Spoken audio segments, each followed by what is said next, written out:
Kanina mga palangga, I was talking to my sister. This sister is a second sister of mine.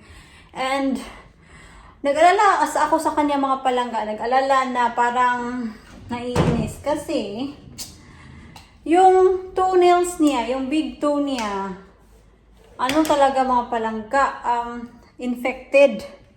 So matagal na daw yan. Ngayon ko lang nalaman, yung third sister ko din yung sabi sa akin, sinindan ako ng picture. So, nakita ko yung, big toe niya, as in, sobrang infected talaga. So, magagalit na naman yun kasi chinika ko dito. Anyway, bahala siya. So, sinabi ko sa kanya na magpa-check up siya. Pero, natatakot siya magpa-check up mga palangga kasi baka daw putulin yung big toe niya. So, sabi ko, hindi naman yan putulin agad-agad. So, wag kang mag-think in advance.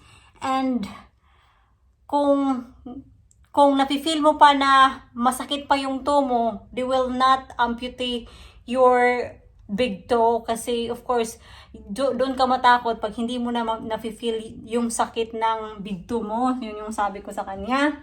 So, sabi talaga niya na,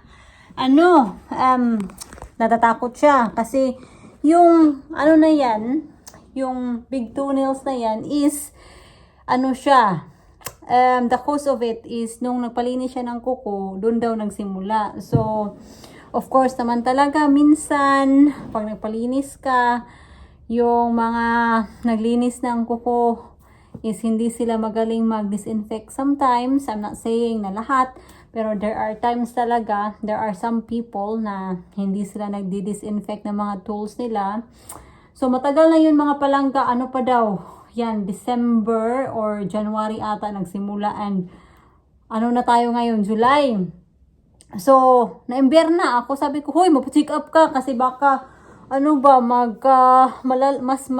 lalo pang magka-complication yung big toe. Kasi as in mga loves, yung gilid niya dito, mga gilid-gilid. Oh my God, I cannot show the picture as well because it's so gross. So, ayaw niya magpa-check up talaga. Hihintayin pa niya ngayong August.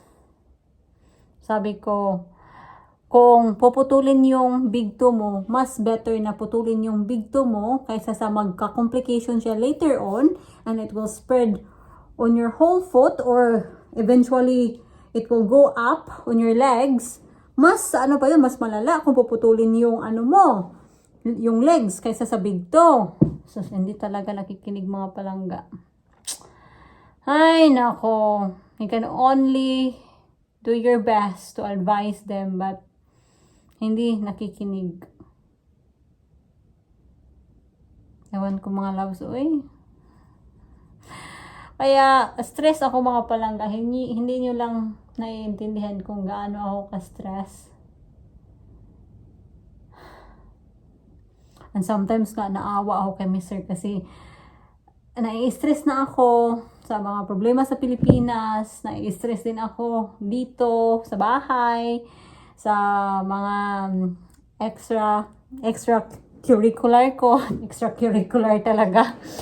Yung wala akong tulog kasi nagna-nights, naawa ako kay Mr. mga palangga kasi si Mr. yung sinusungitan ko, which is, I'm so sorry, hindi ko naman yan ginagawa everyday, pero there are times talaga na nasusungitan ko si Mr. and kawawa si Mr. mga palangga kasi pag alam na niya na masungit ako or bad mood ako, ayun na, lumalayo na siya mga palangga kasi sabi niya, matulog ka or kumain ka kasi alam kasi niya pag nagsusungit ako, alam niya na wala akong tulog or ang rason ba, wala akong tulog or gutom ako or mga problema sa Pilipinas. Kaya sasabihin niya agad, wag ako. Ganon siya agad. Ay, naku mga loves. Anyway, you need to comment and advise my sister to go to the doctor. Kasi, ang problema din sa mga pamilya ko, I don't know if your family is like that as well, they are very hard-headed and they are self-medicating. So sabi ko, ay nako, wag talaga mag-self-medicate kasi mas mas baka lalala yung mga sakit niyo or mga iniindan niyo kasi nagsi-self-medicate kayo kasi hindi niyo alam kung ano yung mga complication, mga contraindication dyan. Nakikinig ba? Hindi. Hello! Good morning! Good morning mga palangga. It's another day and today I'm going to meet Janina and I'll be bringing her some of my clothes. Ito yung mga clothes na kailangan kong ipa-alter and I'm not sure if you recognize this dress. This is the one that I've hauled, I don't know, when was that? 2 weeks ago? So, I want this to be shortened. And I got 4 jeans here that it is quite long. So, paiklian natin. And alam nyo, because I am so inspired and matagal ko na itong gusto mga palangga but I just did not have the courage or the time to do so, but I need to make time. Nagpabili ako ng sewing machine kay Mr. para ako na yung gagawa sa mga clothes ko if I need something to be altered or yeah. Kasi ang palaging case pag bumibili ako ng clothes dito sa UK, it's either na mahaba or malaki sa akin dito, yung dito. Wala akong tripod, kaya dyan muna kayo sa windowsill. So, ito yung suot ko. Parang mag-o-office ako ba? Itong ano na to is galing to siya sa Shein. And then yung belt galing Amazon. Yung top is from Yes Style. Yung necklace is from Secret. Anyway, wait lang. Mag-drawing lang ako kung saan ko paiklian sa kanya.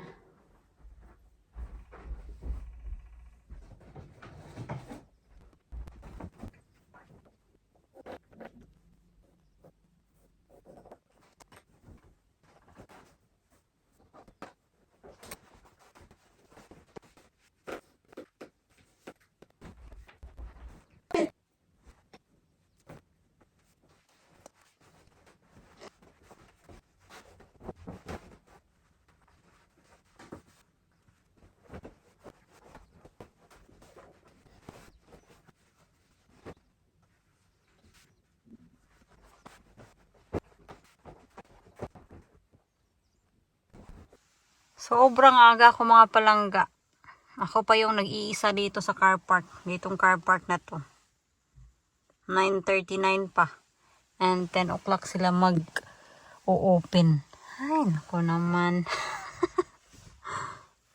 Sasabihin ng CCTV dito. Ano yung ginagawa niya? She's so early. Yan. Doon merong CCTV. Tatawagan ko lang muna si Mr. mga palangga while waiting Janina. I'm home mga loves. Kanina pa ako sa bahay. Ngayon lang ako nag-vlog ulit. So ngayon magsiswimming kami.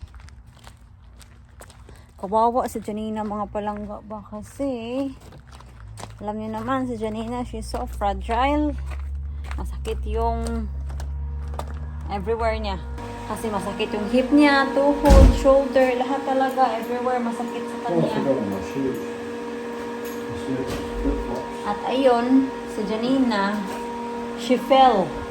Nahulog siya mga palangga kasi she went to her friend. Yung friend niya is, parang siya yung tumutulong sa friend niya ba. So, yung friend niya, she was asked to fix the curtain. And of course, Janina, yes nang yes. So, she fixed the curtain and then nahulog siya. Ang laki ng bruises niya dito mga loves. She's so lucky na hindi nabali yung hip niya as in. Sabi ko kay Janina, you need to look after yourself as well, Janina. Not showing me naked. Oh yeah, I'm gonna be naked. Right, you got that, that. That's it. Nakapagbihis na kami. I'll leave the door open kasi it's warm in here dahil sa pool heater. I wonder what's the temperature in the enclosure today kasi umulan kaninang umaga. Umaambon ba?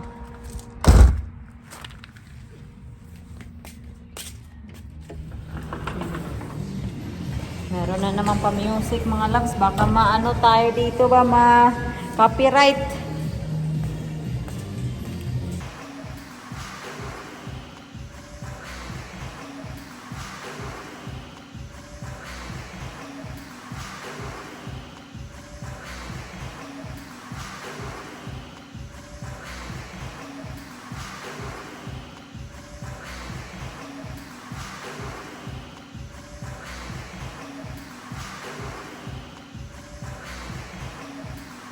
I got no excuse for Janina no mga palangga. Dumating na. Ito yung gift ni Mr. sa akin.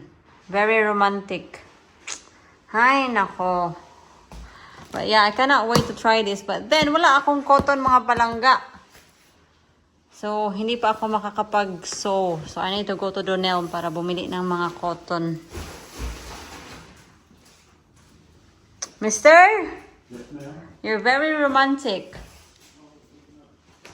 Very romantic for buying me. Not for buying this. Ako din talaga yung nag-request dito mga palangga na gusto ko bang pabili ng ganito. Para hindi na ako mangulit ni Janina ba. Kasi nakakahiya na din kasi every time na lang na meron akong mga damit na kailangang ipat-alter. Sa kanya talaga ako pumupunta. At alam ko naman siya busy talaga na tao. So sabi ko kay Mr.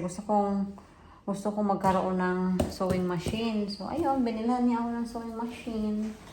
So, we'll explore that later. I'm just telling them how romantic you are for buying me a sewing machine. So, we just went to Tesco. Ng grocery lang. Meron pa silang cherries, pero yung cherries nila hindi yung cherries sa malaking box. Baka last time we were there, meron silang cherries in a big box. Like for 5 pounds and probably mga 3-5 kilos siguro yun. And meron tayong donut, pang kape, coleslaw,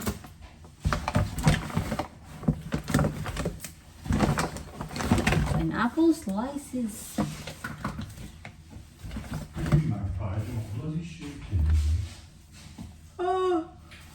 Oh my God. I got headache mga palangga. Alam niyo yung lingering headache. Hindi yung sobrang sakit. Pero alam mo ba na meron kang headache?